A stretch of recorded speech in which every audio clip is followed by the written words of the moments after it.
मुश्किल बहुत है रास्ते में मेरे, ये मैं जानता हूँ, लेकिन हौसले बुलंद है मेरे, ये बात भी मैं मानता हूँ। नमस्कार दोस्तों, आज हम जिस शख्स की बात करेंगे ये लाइन उसकी जिंदगी से हूबहू मिलती है। वो कहते हैं ना, जिन लोगों को आसमान छूने की जिद होती है उनके लिए मेहनत बहुत छोटी चीज होती है। ऐसे लोगों के लिए हालात कभी भी कुछ कर ना पाने का बहाना नहीं होते।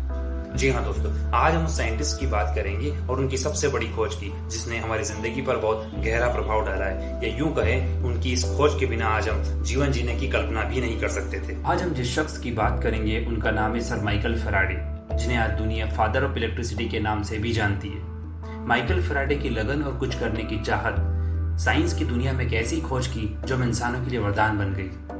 जिस पंखे और एसी के नीचे आज हम सब बैठकर गर्मी से राहत पाते हैं, या जिस रोबोट को बनाने का दुनिया आज दम भरती है, या ऐसा कोई भी डिवाइस जिसमें मोटर लगी होती है, भले ही वो आपके घर में पानी पहुंचाने से लेकर इलेक्ट्रिसिटी पहुंचाने वाला ट्रांसफार्मर तक, ये सब कुछ संभव हो पाया था सर माइकल फैराडे की इलेक्ट्रिसिटी की दुनिया में उनकी लगन और कुछ करने की जिद को लेकर। अगर माइकल फैराडे ने उस एक्सपेरिमेंट में वो जिद नहीं की होती तो आज शायद हम इलेक्ट्रिक साइंस की दुनिया में बहुत पीछे होते।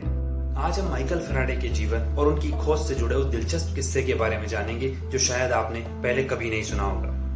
मैं पूरे विश्वास से कहता हूं कि यह आपकी लाइफ को भी बहुत मोटिवेट और इंस्पायर करने वाला है, सो वीडियो को अंत तक जरूर देखें। जी हाँ दोस्तों, फैक्ट डिजिटल टीवी के इस वीडियो में मैं आपका तहे दिल से स्वागत करता हूँ और मुझे पूरा विश्वास है कि आपने हमारे चैनल को सब्सक्राइब किया होगा ताकि आपको ऐसे ही इंटरेस्टिंग वीडियोस की जानकारी जल्दी ही मिल जाए। दोस्तों, माइकल फैराडे का जन्म 22 सितंबर 1751 को साउथ लंदन में हुआ था।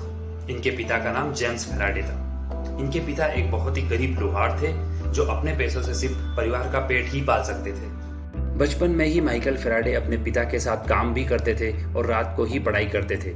लंदन में माइकल फैराडे ने अपना जीवन एक बुक बाइंडिंग की नौकरी से प्रारंभ किया और 14 साल की उम्र में ही वो किताबों पर कवर चढ़ाने वाली एक फैक्ट्री में काम पर लग गए। दोस्तों, अपनी मंजिल को पाने का यह सफर यहीं से शुरू हो गया था जब दिन भर माइकल फैराडे काम करते थे और रात को उन्हीं बुक से पढ़ाई करके इलेक्ट्रिसिटी की फील्ड में अपनी जिज्ञासा को बढ़ाते रहे। सर माइकल फैराडे एक गरीब क्रिश्चियन परिवार से थे जहां थाली में खाने से ज्यादा जीने का मकसद परोसा जाता था और यही से उनके जीवन में प्रेम और विनम्रता ने जन्म लिया था। माइकल फैराडे कई साल तक इसी काम में लगे रहे और अपनी इलेक्ट्रिसिटी की समझ को भी गहरा करते रहे। उनके मन में अब बड़े ख्वाब सजने लगे थे।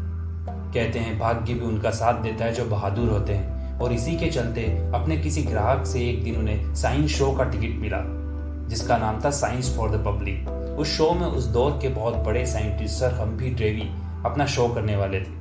वो इलेक्ट्रिसिटी के ऊपर शो करते थे जो लोगों को बहुत पसंद आता था। जब माइकल फैराडे ने उस शो में गए तो उन्होंने सर हम्फ्री डेवी की एक एक बात को नोट कर लिया और अपनी नोटबुक में लिख लिया। बाद में उन्होंने अपनी फैक्ट्री में जाकर उन बातों को अपनी इलेक्ट्रिसिटी के कॉन्सेप्ट के साथ मिलाकर एक बुक के रूप में तैयार कर दिया।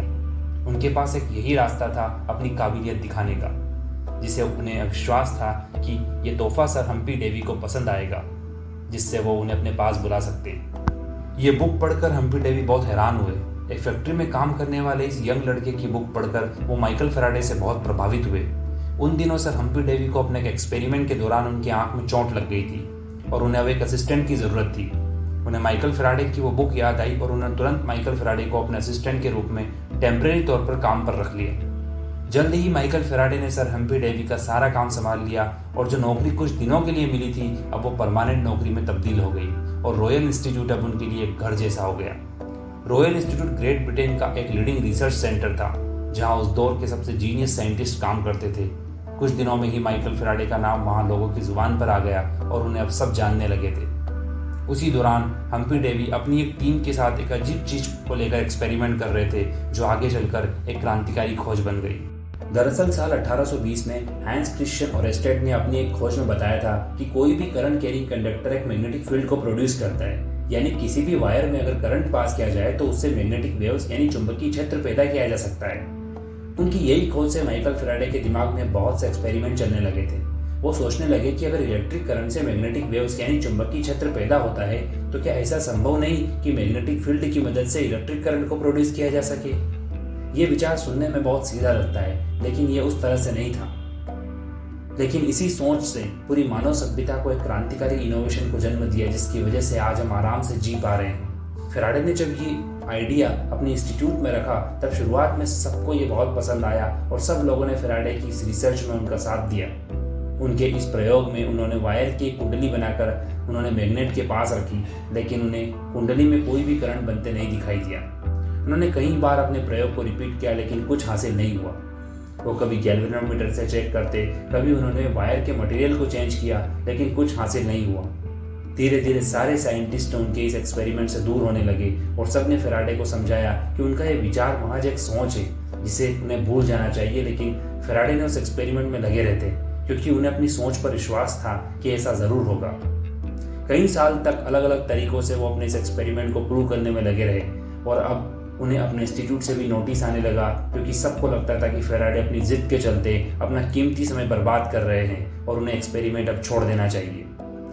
कई नोटिस मिलने के बाद फेराडे अपने काम में लगे रहे थे, यहाँ तक कि उनको रॉयल इंस्टीट्यूट की जॉब से निकालने की बात होने लगी। माइकल फेराडे पर धीरे धीरे लोगों का दबाव बढ़ने लगा और उन्होंने सोचा कि शायद मैग्नेटिक फील्ड से इलेक्ट्रिक करंट पैदा करने का उनका यह आइडिया ही संभव नहीं है और इसीलिए उन्हें अब इस एक्सपेरिमेंट को बंद कर देना चाहिए।